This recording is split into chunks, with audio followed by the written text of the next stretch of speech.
Здравствуйте, дорогие ребята! Меня зовут Анна, и сегодня мы с вами прочитаем сказку с очень интересным названием «Дети-узоры».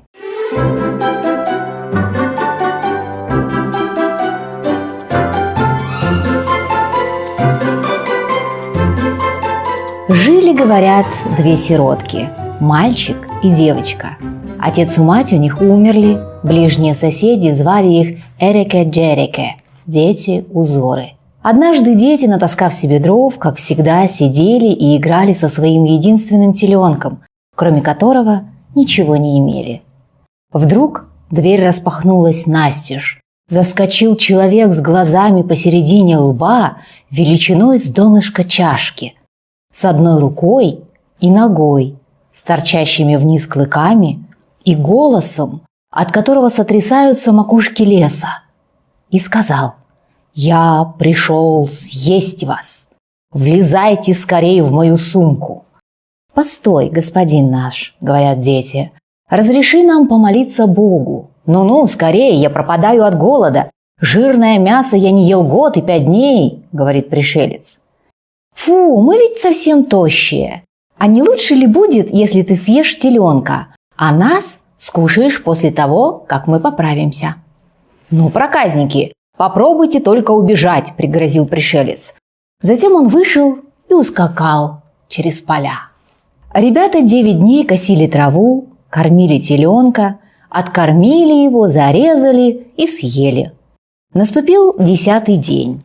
Дети встали рано утром. Содержимое желудка теленка они вывалили на порог, в золу очага закопали журавлиные яйца, в катку с водой опустили живую щуку, под одеялом из телячьей кожи на кровати прибили гвозди, сами влезли на дерево, росшее во дворе, взяли с собой бубен, сделанный из телячьей шкуры, а под деревом наложили кучу каменных валунов.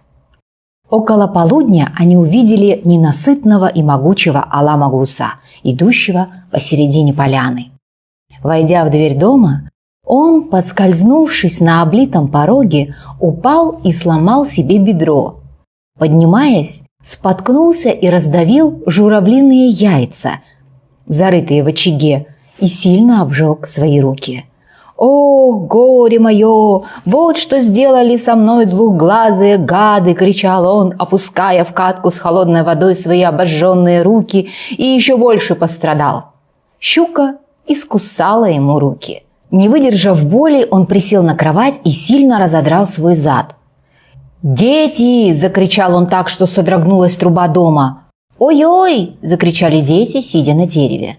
Когда Аламагус стал забираться на дерево, они бросили ему в лицо бубен. Думая, что на него упал ребенок, он, растопырив руки, хотел поймать, но свалился на камни, сломал себе шею и умер. Дети спустились с дерева и стали весело играть.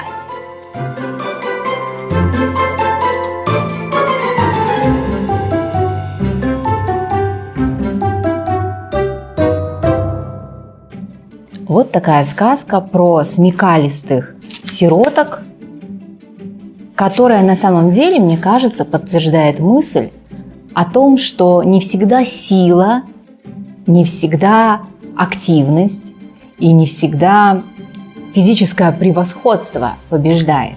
Чаще всего побеждает, наверное, все-таки хитрость, умение договариваться и гибкость ума. На сегодня все. Такая была сказка. Всего вам доброго. До свидания.